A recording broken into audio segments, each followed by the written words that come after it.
தமால மலர் மொட்டுகளை மொய்க்கின்ற பொன்னிற கருவண்டு போல்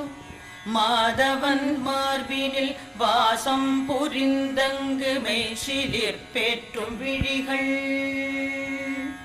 மரகத தமால மலர் மொட்டுகளை மொய்க்கின்ற பொன்னிற கருவண்டு போல் மாதவன் மார்பினில் வாசம் புரிந்தங்கு மெய்சிலிர் பேற்றும் விழிகள்